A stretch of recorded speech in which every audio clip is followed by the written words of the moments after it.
In the hidden corners of our society, imagine a place where mysterious beliefs bring people together from the usual way of life. A community tied by shared ideas that go beyond what's considered normal. Here comes the scary side of cult. Obsessive dedication and religious extremism is not an idea exclusive to the West, as cults have a history of originating from unexpected places. Charles Manson, the ill-famed leader who managed to control his followers to the point where they were willing to commit unspeakable acts of violence. It was the summer of 1969 when 5 people were floated in the dead of the night, including Hollywood actress Sharon Tate, who was pregnant at that time.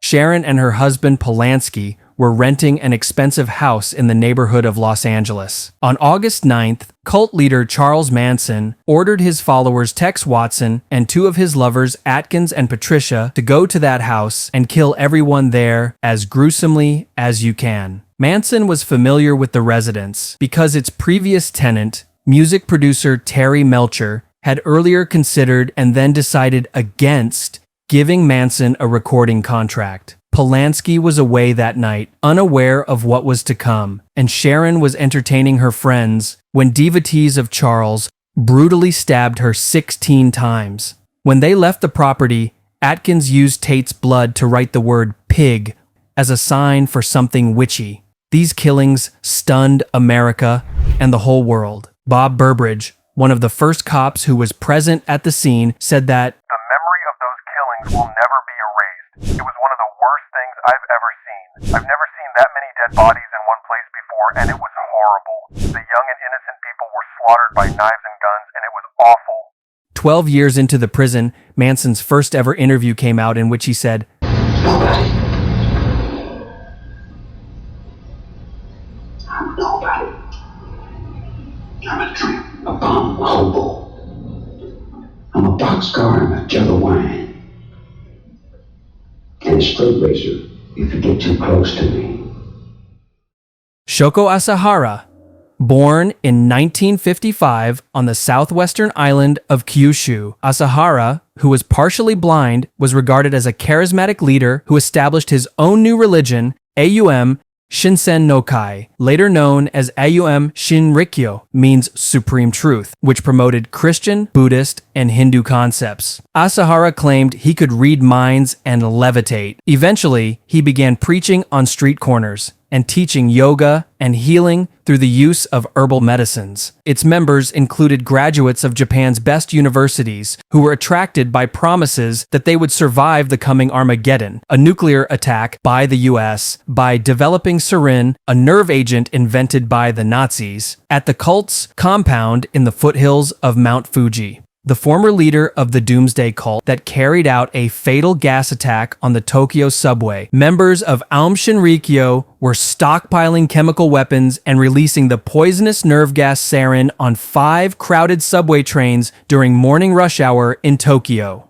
The Tokyo subway gas attack began shortly before 8 a.m. when 5 members of the cult punctured plastic bags containing liquid sarin with the sharpened tips of their umbrellas before fleeing. As the gas spread inside packed subway carriages, commuters started to cough and struggle for breath. Some of those who made it onto platforms and upstairs to street level collapsed, foaming at the mouth and coughing up blood. TV footage showed members of self-defense forces dressed in hazmat suits and full face masks, still unaware of what had caused the incident. Shoko Asahara, who masterminded the attack in which 13 people died and more than 6,000 others fell ill, was hanged at a detention center. Jim Jones, November 18th, 1978, 909 people are found dead in Jonestown. What happened in Jonestown? Jim Jones was a charismatic churchman who established the People's Temple, a Christian sect in Indianapolis in the 1950s.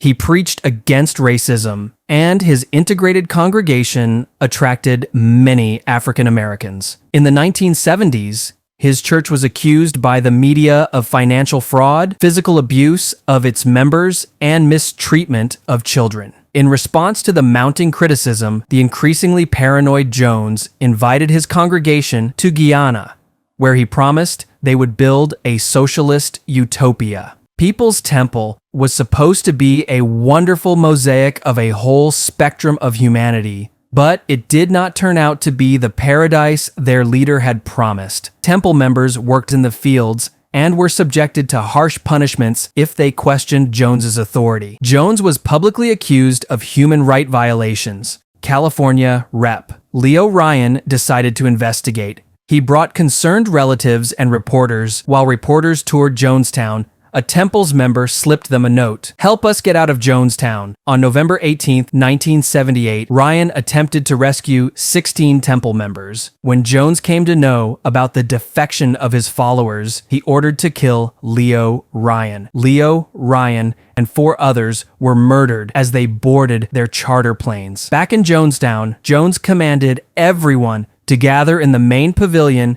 and commit suicide, what he termed a revolutionary act. The youngest members of the People's Temple were the first to die, used syringes to drop a potent mix of cyanide, sedatives, and powdered fruit juice into children's throats. Adults then lined up to drink the poison-laced concoction, while armed guards surrounded the pavilion. When Guyanese officials arrived at the Jonestown compound the next day, they found it carpeted with hundreds of bodies. Many people had perished a few residents managed to escape into the jungle when the suicides took place, while at least several dozen more People's Temple members, including several of Jones's sons, survived because they were in another part of Guyana at that time. 909 women, men, and children died. Jonestown remains the largest mass murder-suicide of U.S. citizen. I don't care how many anguished cries. Death is a million times preferable to 10 more days of this life.